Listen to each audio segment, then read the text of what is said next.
Welcome to Civil Discourse. My name is Wesley, and this is my co-host, Steve. We'll be talking to you about some political arguments from both sides of the political spectrum. So, Steve, I don't know if you want to just jump right into what's been going on here. I think we all can kind of see the writings on the wall. Yeah. You want to just jump right in, Steve? Just go ahead and forget about the pleasantries, because there's not going to be a lot of them today, because this is going to be a very tough. I won't even call it a debate, because it's really not any debate about these matters right here. It's going to be tough on you. Okay. What we know about the U.S. strikes on 3 Iranian nuclear sites. President Donald Trump says the U.S. has carried out a successful bombing attack on 3 nuclear sites in Iran, and they have been obliterated. On Sunday, the Pentagon said it will take time to fully assess the effect of the attack, though it appears all the sites sustained extremely severe damage. Israel says they were in coordination with the U.S. in full planning the strikes. Sorry about that. Israel says they were in full coordination with the U.S. in planning the strikes. Iranian officials have confirmed the facilities were struck, but denied it had suffered major blows. The strikes mark a significant escalation in the ongoing war between Iran and Israel.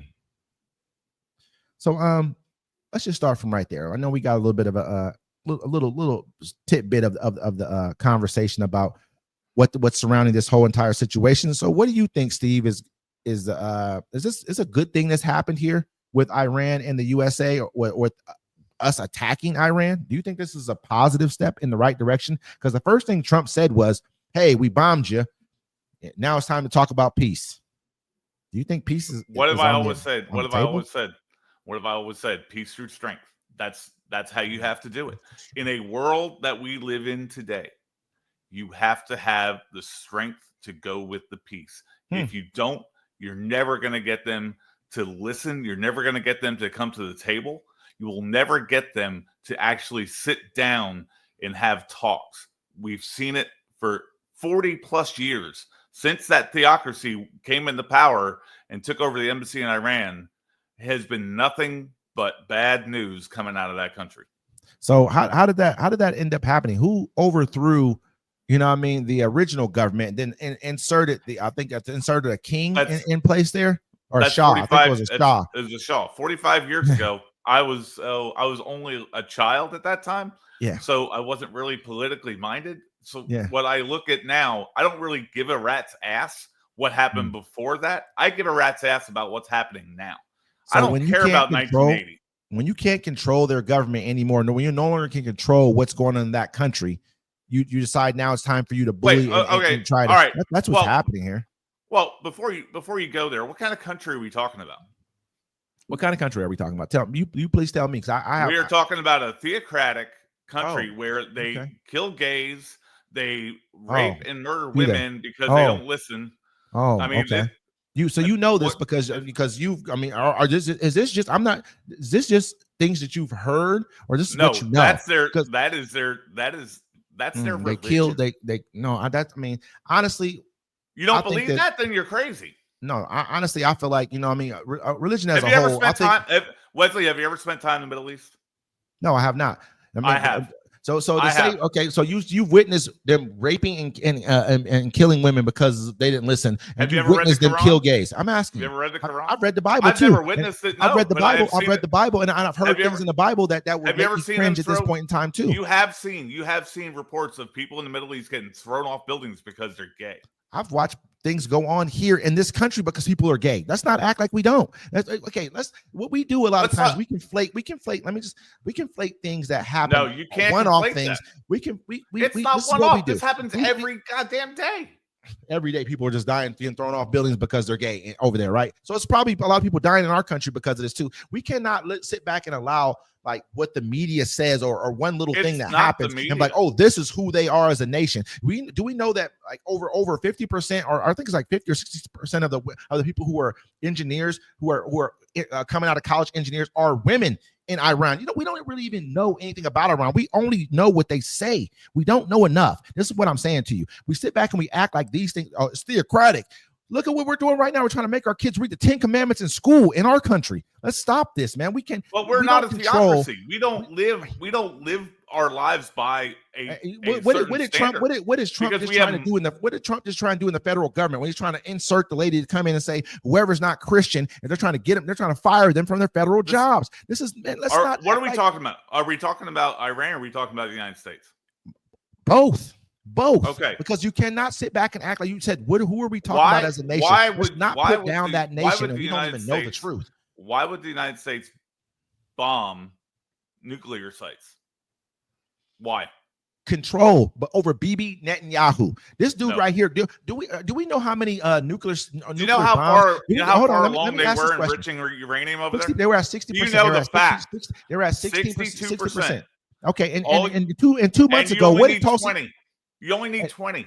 No, it's 90%. It's 90%. It's not. That's not. No. 90%. It's 90%. Hold on. It's 90%.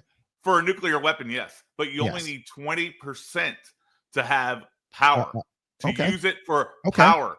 Let me ask you this question: if it's me, I'm going to make a nuclear weapon. Why would you need over 60%? Because you got a country like because you have a genocidal country like Israel sitting right next door to you. So you're going to give that's why. Yeah, I would. Stabilizer in the region, a nuclear weapon. Oh my goodness, no! We already give it to them. They stole it from them. You know that Israel actually stole nuclear secrets from America, right? You know that, right? That's where they got their nuclear bombs from. You know that they're a country right now. They don't even allow in nuclear inspectors into their country, right? But you want to be worried about the country that does? I'm more worried about a country that just killed 60,000 people, men, women, and children in their nation. I'm more worried about them than I'm worried about Iran, who's not done anything like that. Do you know Iran has not complied with anything from the IAEA at all since the JCPOA went into but okay, so not zero, Wesley, zero. They haven't complied one goddamn bit. Oh, so has Israel even given them any access at all? Any? To what? To all 90 or up to 400 of their nuclear bombs they have in their country right now. Any of them? Any of them? IAEA doesn't monitor. You know, one of our presidents, they monitor nuclear sites. They monitor nuclear sites. They monitor nuclear sites. Right. They don't monitor weapons. Okay. They monitor nuclear sites. But they have not. So your facts are wrong. They have not even admitted they even have nuclear sites. Your facts are wrong. My facts are correct. My facts are actually correct. These same people, the IAEA does not monitor nuclear weapons. Correct. They only monitor nuclear facilities and whether or not they are following the rules. And they don't. Iran does not. And so Israel has not even allowed them to monitor their nuclear facilities at all to even let them know if they do have nuclear bombs or not. That's why they can't monitor any of that stuff. That's a fact. I'm going to look that up. That is not a fact. Okay, that's a fact, but it's okay. I'm gonna keep on going, and I love your passion about the situation. I do. I admire it almost to a degree, if it were not misguided. However, with this country right here that we're talking about, Israel, anyone? For fact. This is for fact. Okay. The International Atomic Energy Agency is involved with Israel due to its role as a member state and its nuclear program. While Israel is not a signatory to the Nuclear Non-Proliferation Treaty, it is an IAEA member and has placed some of its nuclear facilities under agency safeguards. Hello, facts. So some of them, not all of them, right? No, it doesn't matter. Yeah, you're saying that they don't have anything. It does matter. No, you just said, and you actually stated, does matter. And I quote, it actually does matter. So we're okay. No, so we're okay. You just said Israel doesn't allow them in. That is not right. To some, as they just said, you said zero. You said zero. You said zero. They have nuclear weapons. Facts are facts, Wesley. Facts are facts. They have your facts are wrong again. They have nuclear weapons. Right? Your facts are wrong again. Does Israel have nuclear weapons? Your facts are wrong again. You don't want to answer that question. It doesn't matter. What? Okay. You just read it out loud yourself. You said some of their facilities. This is what you said. The some, IAEA right? Some, right? Also monitors. Yes, but you said zero. You said zero. I said they don't let. I said they don't monitor any of their nuclear bombs at all. Any of their stuff that they have. IAEA does. Keep going. The IAEA also monitors radiation levels and provides updates on the situation following Israeli strikes on Iranian nuclear facilities. That's where it ends. But what I'm telling you is, you just got done saying that the IAEA isn't even allowed in Israel, and that's not true.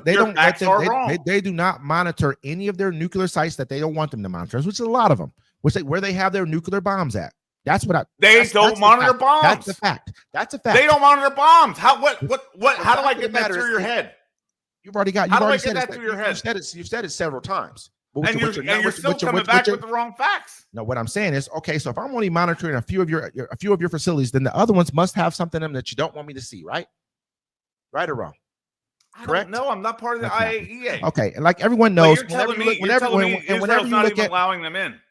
And whenever that's what you obviously said. They're not. They said some. So that means okay, I have a bunch of other facilities zero. that you're not. I have a bunch of Israel's not allowing them in at all. And your facts are wrong. Okay, you said that 22 times. I have a bunch of other facilities. If I got 100, I didn't say I didn't agree with that or not. If it says it right there, then that's what it says. Well, if I got 100 facilities and I let you look at 22 of them, what does that say to you?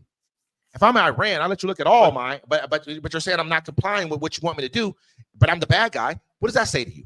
So anyway, let's move. Let's keep on going forward, because we all know, everyone knows that Israel has nuclear weapons. They're a genocidal country. This is the facts. These are all facts right here. They have over either anywhere between 90 and 400 nuclear warheads ready to go right now.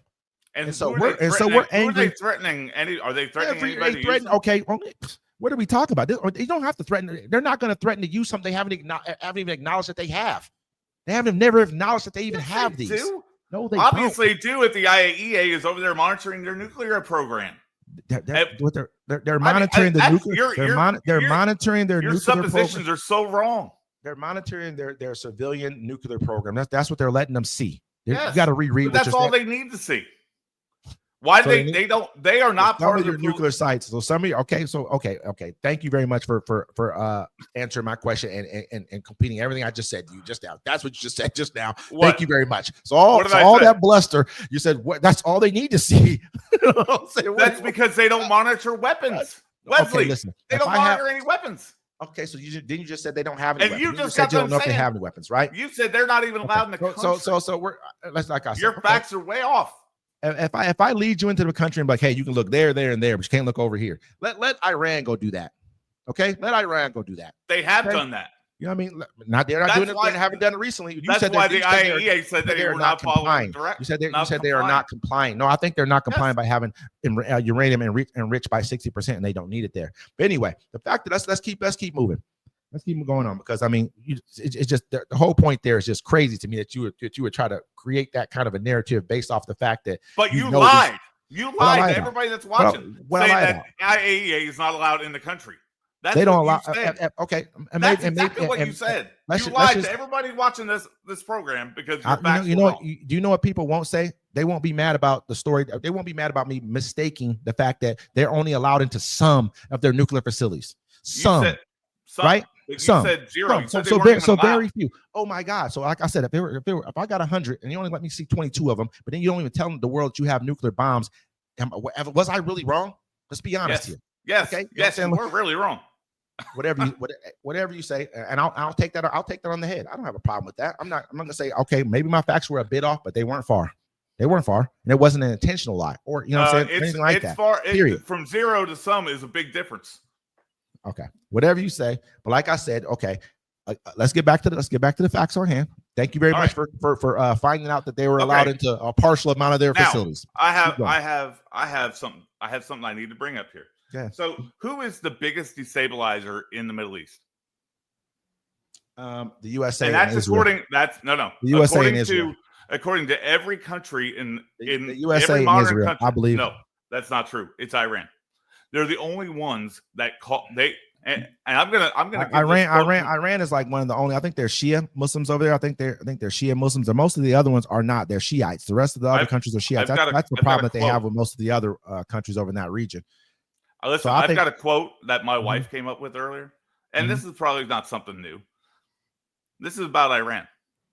If they're going to stir the shit, they need to learn how to lick the spoon, because that's their problem. They are shit stirrers over there. I think the biggest one over there that stirs up the most is Israel. Me that's your opinion, but the facts are wrong. Your facts are wrong again. I don't see how. I mean, Israel's call for Israel's call for that's your opinion. Israel's that's call your for opinion. But the facts are the facts are the facts, and you can go to France, you can go to England, you can go to Germany, you can go to whoever you want. Every single one of the people who are friends with Israel. Saudi Arabia. Let's Saudi go to all the Arabia, people. Jordan. Yeah, I mean, Even go to the Middle East. All those people